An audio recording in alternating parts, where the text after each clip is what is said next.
তাহলেই তার মাকাম বাড়তে থাকবে, এত বাড়বে কেউ তাকে নামাতে পারবে না।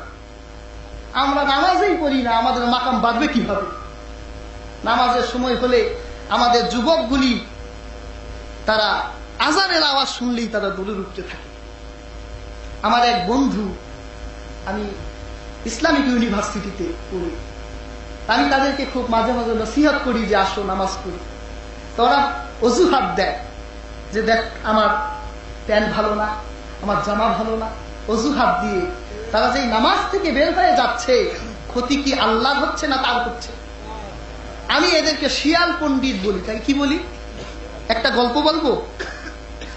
আমি যশোরে এই গল্পটা বলেছিলাম, কাল্পনিক গল্প, যে শিয়াল সারাদিন ক্ষুধার্ত, রাতের বেলা শিয়াল প্ল্যান করছে গৃহস্থের বাড়িতে গিয়ে মুরগির খোয়ারে গিয়ে একটা মুরগি চুরি করে এবং পেটটা ভরে ফেলে। সারা রাত মুরগির খোয়ারে খোয়ারে ঘুরছে, কিন্তু বেচারা একটা মুরগিও পায় না। ফজর ওয়াক্তের সময় নিরাশ হয়ে জঙ্গলের দিকে রওনা হয়েছে শিয়াল। এমন সময় দেখে যে গাছের ডালের উপরে একটা মুরগি কক বলে ডাক দিছে। এখন তো শিয়ালের মাথা নষ্ট, এটা কিভাবে নামানো যায়? এমনি ক্ষুধা, বলে নামাতেই হবে।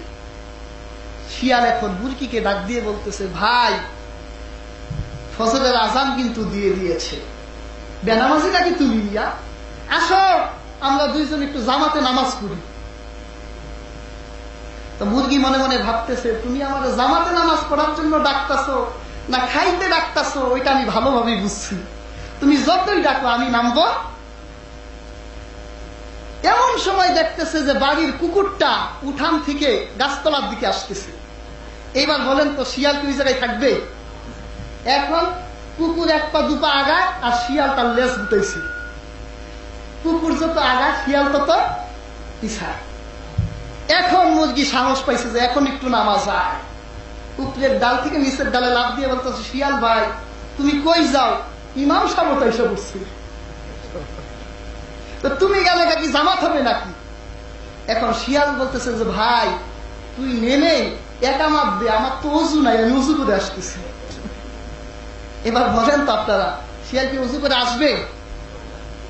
ওর ধান্দা হলো অজুর অজুহাত দিয়া আমি ভাগি। তা আমাদের যুব সমাজগুলো এই যে এত অজুহাত দিচ্ছে, এত অজুহাত দিচ্ছে, ক্ষতি কি তার হচ্ছে না আল্লাহর হচ্ছে? আমরা পিতামাতারাও আজ আমাদের সন্তানদের এদিকে খেয়াল করছি না। আমার সন্তান 2টা পর্যন্ত ফেসবুক চালাচ্ছে, ফজরের সময় তার ঘুমের বয়স 2 ঘন্টা। তখন বাবা তার ঘরের পাশ দিয়ে গেলে সন্তানকে ডাক দেয় না। কেন দেয় না?